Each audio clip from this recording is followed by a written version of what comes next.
നിങ്ങളുടെ ലൈഫിൽ ആരോ ഒരു പേഴ്സൺ ഉണ്ട്. അവരുടെ മനസ്സിൽ കുറെ കാര്യങ്ങളുണ്ട്. പക്ഷെ അവര് ഒരിക്കലും നിങ്ങളോട് അവരുടെ ഫീലിങ്സ് തുറന്ന് പറഞ്ഞിട്ടില്ല. ചില കാര്യങ്ങൾ അവര് മറച്ചു വെച്ചു. ഓക്കെ, അപ്പൊ എന്താണ് എക്സാക്ട്ലി ഈ പേഴ്സൺ ടെ മനസ്സിൽ നടക്കണമെന്ന് നമ്മൾക്ക് നോക്കാം. ഞാൻ ഓൾറെഡി ഡെക്ക് ഷഫിൾ ചെയ്തിട്ടുണ്ട്. അപ്പൊ ഞാൻ കാർഡ്സ് എടുക്കാൻ പോവാണ്. അപ്പൊ ഇവിടെ ഞാൻ കാണുന്നത് ഈ പേഴ്സന്റെ മനസ്സിൽ ഇത് കുറെ ആയി ഇങ്ങനെ നടക്കണു. ലൈക്ക് അവരുടെ ഫീലിങ്സ് എന്താണ്, അവർക്ക് എന്താണ് പറയേണ്ടത്, അവർക്ക് അതിലൊരു ക്ലാരിറ്റി ഉണ്ടായിരുന്നില്ല. കുറെയൊക്കെ അവർ ഒരു ഡിനയൽ മോഡിലായിരുന്നു. അവർക്ക് ഇത് എക്സ്പ്രസ് ചെയ്യാൻ എന്തായാലും ആവുണ്ടായിരുന്നില്ല. പക്ഷെ അതല്ലാണ്ട് അവർക്ക് തന്നെ ഇത് അഡ്മിറ്റ് ചെയ്യാൻ പറ്റുണ്ടായിരുന്നില്ല. അത് അവർക്ക് ഇങ്ങനത്തെ ഒരു ഫീലിംഗ് ഉണ്ട്, അവർക്ക് ഇത് നിങ്ങളോട് പറയണം. അപ്പൊ അതൊക്കെ അവര് മറച്ചു വെച്ചു.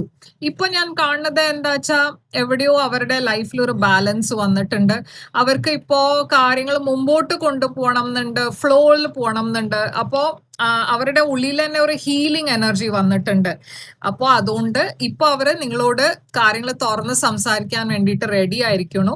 പക്ഷെ അവർ ഇപ്പോഴും ഒരു പ്ലാനിങ് സ്റ്റേജിലാണ്. എപ്പോഴാണ് ഇത് പറയേണ്ടത്, എങ്ങനെയാണ് പറയേണ്ടത്, അതൊക്കെ അവർ ഇപ്പൊ പ്ലാൻ ചെയ്യാൻ നോക്കുവാണ്. അപ്പോ ഞാൻ കാണുന്നത് ഇവിടെ ഇതൊരു ഡെസ്റ്റിൻഡ് സിറ്റുവേഷൻ ആണ്. ഈ പേഴ്സൺ നിങ്ങളുടെ ലൈഫിൽ പറയണത്, അവര് നിങ്ങളോട് ഈ കാര്യങ്ങളൊക്കെ പറയണത്, അത് എവിടെയോ ഡെസ്റ്റിനി എഴുതിയ ഒരു സംഭവമാണ്.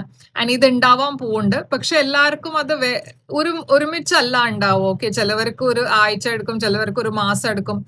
അത് എക്സാക്ട്ലി കൃത്യമായി പറയാൻ പറ്റില്ല. ബട്ട് ഈ പേഴ്സൺ ഡെഫിനറ്റ്ലി നിങ്ങളുടെ അടുത്ത് വരും ആൻഡ് ഈ കാര്യങ്ങളൊക്കെ അവർ തുറന്ന് പറയും.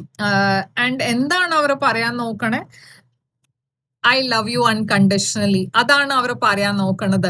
അപ്പോ ഇത് പറയുമ്പോ നിങ്ങളുടെ മനസ്സിൽ ഏതോ ഒരു പേഴ്സന്റെ പേര് വന്നു വെച്ചാൽ അവരുടെ പേര് കമന്റ്സിൽ എഴുതുക. ഇല്ലാച്ച യെസ് എഴുതുക, ഐ ക്ലെയിം എഴുതുക. ഈ റീഡിങ്ങിനെ ക്ലെയിം ചെയ്യുക. ലൈക്ക്, ഷെയർ, സബ്സ്ക്രൈബ് ചെയ്യാൻ മറക്കരുത്. ഞാൻ തിരിച്ചു വരും വേറൊരു റീഡിംഗ് കൊണ്ടുവന്ന്. അതുവരെ ടേക്ക് കെയർ.